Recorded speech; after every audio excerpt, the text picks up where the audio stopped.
next month na yung impeachment trial laban kay Vice President Sara Duterte. Sa Senate yan gagawin at yung Senate ay magiging Senate Impeachment Court at yung mga senators naman ay magiging senator judges. And here's what we know so far. Basa na natin yung nasugot ni Vice President Duterte sa mga articles of impeachment, 4 na articles of impeachment ng prosecution laban sa kanya. Yung prosecution sila yung mga miyembro ng House Committee on Justice na nakita natin na nag-hearing sa Kamara o House of Representatives. Ngayon, simplihan lang natin yung mga alegasyon o yung mga articles of impeachment na kailangan sagutin ng Vice President. 4 yan na dahilan umano kung bakit dapat daw siyang i-impeach o tanggalin sa pwesto.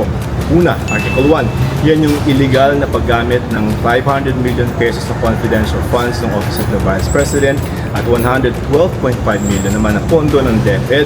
Dito papasok yung Mary Grace Piatos at na sinabi ng Philippine Statistics Authority o PSA na hindi naman daw mga totoong tao. Dito rin papasok yung close aide umano ni Vice President na si Ramil Madriaga na personal daw na inutusan Vice President para i-deliver yung 125 million pesos at ayon kay Madriaga, ayon sa prosecution, naggastos lamang daw yung pera na yun, 125 million sa loob lamang ng isang araw. Sagot dyan ni VP, una, galit lamang sa kanya si Madriaga dahil hindi ito tinulungan nung makulong daw siya. Ikalawa, hindi raw nakinabang si Vice President sa pera at regular ang paglalabas at paggamit ng pera ayon sa DBM at Office of the President. Ikatlo, hindi raw naiintindihan ng prosecution yung mga confidential na mga gastos at kung bakit ganoon yung liquidation. So Article 2, yan naman yung unexplained wealth na hindi raw idineklara ni Vice President sa kanyang mga salin. Sabi ng prosecution, may 88 million pesos na combined na income sina Vice President yung asawa niya na si Attorney Mans Carpio. Ill-gotten wealth daw yun dahil sobra sa legal na income na 30 million pesos lamang daw dapat. Dito papasok si dating Senador Antonio Trillanes IV na nagsabi na galing ang yaman ni Duterte sa illegal drug trade at mga illegal drug personalities. May naglabas-pasok raw ayon sa AMLAC na 6.7 billion pesos na pera sa bank accounts sa mag-asawa. At yung mga business interest din daw, part of the articles ay hindi na daw dapat yan hinawakan ng Vice President dahil Vice President na siya. Dito naman papasok yung issue ng kahon ng BIR na may mga income tax returns. Sagot dyan sa Article 2 ni Vice President, bakit daw isinama sa kwenta ng income niya yung sa kanyang asawa na hindi naman daw impeachable officer.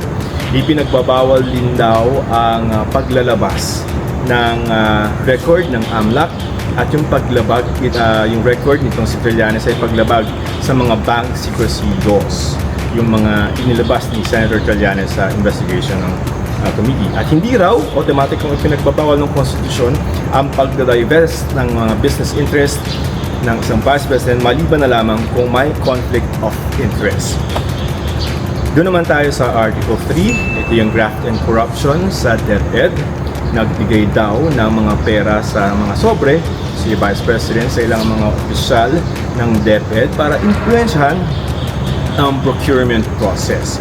At ang sagot dyan ni VP, walang pruweba at testigo ang prosecution na galing kay Vice President ang pera at gusto niyang influensyahan yung procurement process ng DepEd. Pang-4 na articles, ito yung banta na ipapapatay umuno ni Vice President Duterte, itong sila President Marcos, First Lady Lisa Araneta Marcos at si dating House Speaker Martin Romualdez. Sagot dyan ni VP, freedom of expression niya yan. Magpapahayag lamang daw niya ng pagkontra sa mga polisiya ng gobyerno at wala rin daw pruweba na nagpapakita na totoong may kontrata ang Vice President para gawin yung assassination plot. So, itong palitan ng mga aligasyon, mga ebidensya, ang titimbangin naman ngayon ng mga senator judges at huhusgahan kung dapat nga bang impeach si Vice President Duterte. So, that's what we know so far. Ako si Joseph Morong ng GMA News.